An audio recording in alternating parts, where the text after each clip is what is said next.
ভাই আপনি কি বিদেশ থেকে আইছেন? হ্যাঁ ভাই, আইলাম এই 5 বছর পর বিদেশ থেকে। আপনি কি এই গ্রামের ছেলে? ভাই শরীর থেকে মাটির গ্রান কইতো। এই বিদেশে আসিলাম তো 5 বছর, এই কারণে গ্রানটা চলে গেছে গা।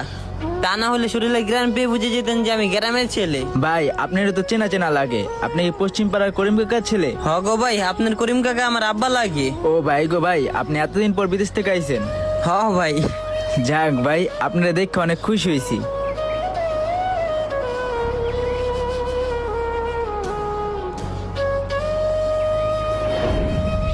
আসসালামু আলাইকুম। মুরব্বি ভালো আছেন? ওই ভাই ভাই আপনি রাফি ভাই না? হ্যাঁ ভাই। ওরে ভাই রে ভাই, আপনি এতদিন পর আয়া পড়ছেন ভাই বিদেশ তে। ভাই আমার আপনি চিনেন নাই ভাই, ভুইলা গেছেন গা ভাই রে। কেটাই তুমি? ভাই আমি রাসেল।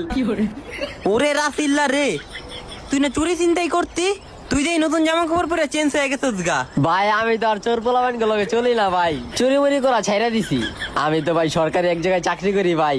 আপনি যে ভাই বিদেশ থেকে আইছেন, আমি তো দুই চোখ দিয়ে ভাবতেই পারতাছি না ভাই। আমার তো ভাই বিশ্বাসই হইতাছে না যে আপনি আয়া পড়ছেন। আচ্ছা ঠিক আছে, দাঁড়া এনে দাঁড়া, সুন্দর করে দাঁড়া। হন তুই যাইস, আমাকে বাসায় যাইস, আমি এটি বাসায় রেখাও বাইরে মনে বিকালে। ঠিক আছে? ঠিক আছে যাই। হ্যাঁ, ওর লগে জড়িত আছিলি? না ভাই আমি আসিলাম না, তাইলে আমি শুনছি আর কি, আমারে কইছি। আচ্ছা ভাই, আবার বিদেশ যাবেন কবে? দেখি কবে যাওয়া যায়। ভাই কবে যাবেন বিদেশ? অনেক দিন তো হয়ে গেছে, আর যাইবেন না নাকি? একটা জিনিস আমি বুঝতে পারলাম না, ঘরে মা বাপ যেদিন প্রথম আইছি কত খুশি আমারে দেখা, পারে না মাথায় নিয়ে নাচে। পাড়া প্রতিবেশী অবাক হয়ে গেছে, হেরা পারে না এখন বাসায় নিয়ে ভাত খাওয়ায়, দেশি মুরগি রান্না কইরা।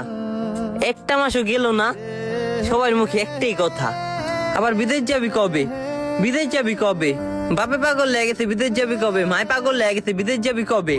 আরে ভাই আইতে একটা মাস হয় নাই দেশে, একটু চিরে এই ক্লান্ত দেহ ডরে রেস্ট দেই, তারপরে আবার চলে যাবো। আমি ভাবছিলাম যত মানুষ আছে না সবাই আমার আপন মানুষ, কিন্তু এটা ভাবতে পারি নাই যে 1 মাস পরে সবাই আমার দূর দূর কইরা বাংলাদেশ থেকে তাড়াইয়া দিব। হন, বিদেশটা না ভাই সহজ কোনো জায়গা না। এই বিদেশে যারা 5 বছর 10 বছর থাকছে তাগরে জিগে, তারা যদি পারতো, তাগর যদি পিছুটা না থাকতো, যদি লাখ টাকা দিয়ে রাখার চেষ্টা করতো না, এরা বিদেশ থাকতো না।